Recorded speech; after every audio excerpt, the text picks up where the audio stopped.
Hi, good morning. This is Lakshman Koka from the Hemet San Jacinto Chamber of Commerce. We are conducting interviews for the candidates that are running for the city council position and other positions also actually for the city of Hemet and also for city of San Jacinto. The board of Chamber of Commerce has worked up a good program here with a lot of help from our executive director, Cindy Lemke, and we have come up with some questions for these candidates, and we're asking the same questions to all the candidates. So without any further ado, I would like to introduce V. Go ahead. Thank you. My name is V. I grew up in India. I've visited many third world countries, and I've seen firsthand how the community can suffer with a lack of strong government. So I'm here to make a difference. My plan is to support a penny tax that will bring in $10 million of funding for the city. We can stop using our reserve funds. We can continue the police and fire funding, and I would use that money towards the kids, homeless, and senior citizens. There's an astounding amount of homeless people in Hemet, and I want to build the first homeless shelter. I think that's a step in the right direction. Also provide job training, mindfulness, and hopefully reform some of these people. If we can develop a workforce through them, we can actually be a more friendly city to the people that need help. I would help the senior citizens by funding musicians to go into group homes and to support their mindfulness as well. As for the kids, I want to have yoga programs in the community, and we can use that funding.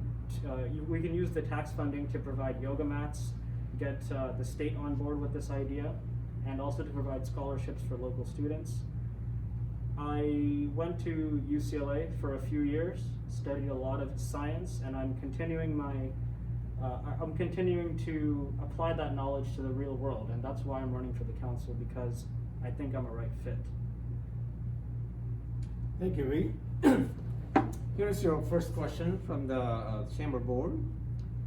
What do you believe to be the top 3 most pressing concerns to the business community in our valley?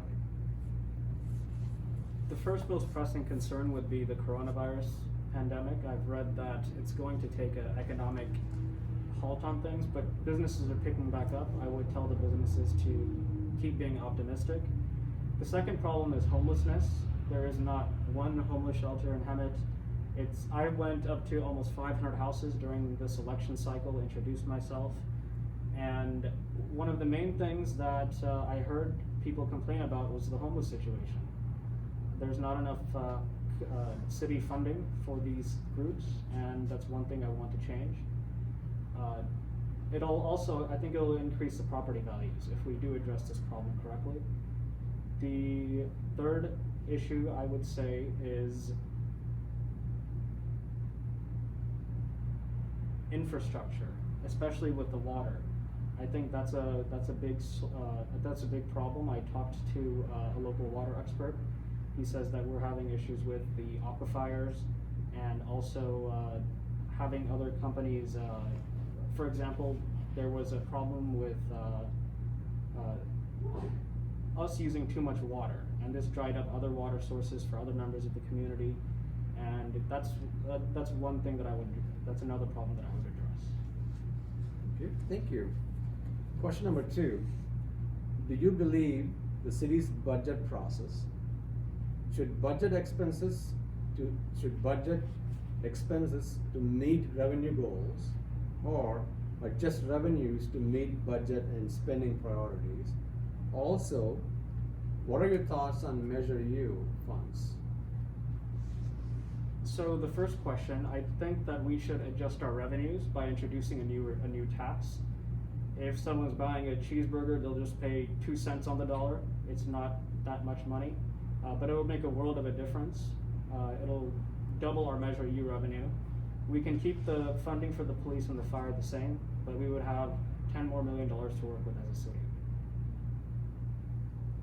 Okay, so the question was, should the budget expenses to meet the revenue goals, or just the revenues to meet the budget? So you're choosing the revenues to meet the budget? Yes.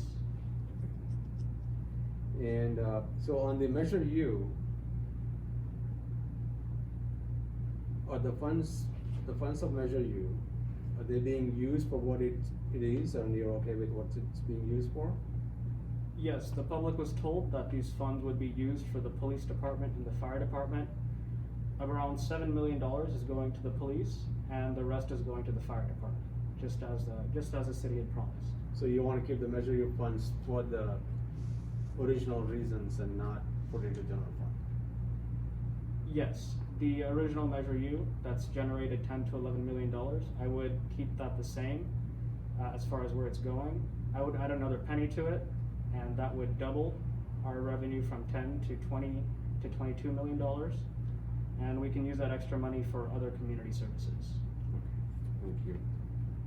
Number 3, as we know, combating crime requires the effective cooperation between the police and the local residents.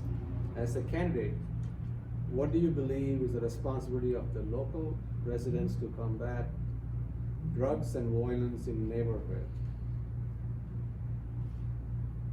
One good idea is to prevent that violence and drugs from happening in the first place. I want to implement mindfulness programs throughout the community, including yoga classes at parks, job training, and more government city-funded programs, so that people can be in their right minds to make the right decisions. I think that'll take the load off of the police. As it is right now, per year we have around 70 to 80,000 police calls and around 10 to 15,000 arrests. So I think not only should we fund the police, but also give the community the means to be mindful. Okay. And if elected, how do you see, or what solution do you have for this? Can you please elaborate? If you're elected as the city council member, I know you talked about some of the things that can be done, but how do you see that? What solution do you have to resolve the crime? So one thing is to keep the Measure U funding into the police constant, not change the funding for the police and fire. But I would add community programs. I would support, first, for that to happen, there needs to be another tax in place, another penny tax. I would support such a tax, and if that goes through, I would fund community programs. Also host multicultural events. I think the community can benefit from being united, and that can happen through various festivals, music, art, dance. I'm a big proponent of these things. Thank you. Question number 4. During these times of COVID-19 pandemic, what role should elected positions play? I know you kind of touched on that earlier, but more specifically regarding COVID-19 pandemic. What role do you see as a council member if you're elected? One is leadership. I know this chamber is also becoming more in touch with the public through social media, and I think the city council should do the same. Another view on that is being more financially apt, and the city has been doing that. I would also reflect the current council's decisions. They've cut down funding for several programs, consolidated various departments, and I think that's the right approach to take. Thank you. If elected, how will you avoid the challenges or influence of the special interest groups and still do what is best for our city and accomplish your goals? First and foremost, I would defend the Constitution of California and the United States. That is what I'm currently sworn to do, and I would continue doing that, to fight for the rights of the citizens. And you mentioned special interest groups. Can you please elaborate? Do you think there are special interest groups that are kind of controlling what happens, what doesn't happen in the city? I have not heard of that. I'm sure that there are people that show up to council meetings and express their opinions more, but ultimately the council must defend the rights of the citizens, and that's what I will personally do as well. Okay. Thank you. And here's the last question. Tell us something you want voters to know about you. I know you talked about yourself, but here's a chance to express anything that you may have thought of or you may have not mentioned earlier. Absolutely. The number one thing is that I'm not funded by any big businesses. My entire campaign budget has been under $1,000, so I don't have any ulterior motivations. I'm here to serve the community because I have practical real life experiences. Not only is knowledge required to carry out the job, but a desire to change and actually better the community must be there as well, for that knowledge to be useful. Okay, this is your platforms. Anything else you want to say to the voters? You're more than welcome to do so. Absolutely. If I do have your support, I won't let you down. I think I have many good ideas. I bring a lot of new, young energy into the council, and I feel like I can get some momentum going. So thank you for having me for this interview and the opportunity to even live in Hemet, definitely. Thank you. We appreciate it. Good luck to you. Absolutely, thank you.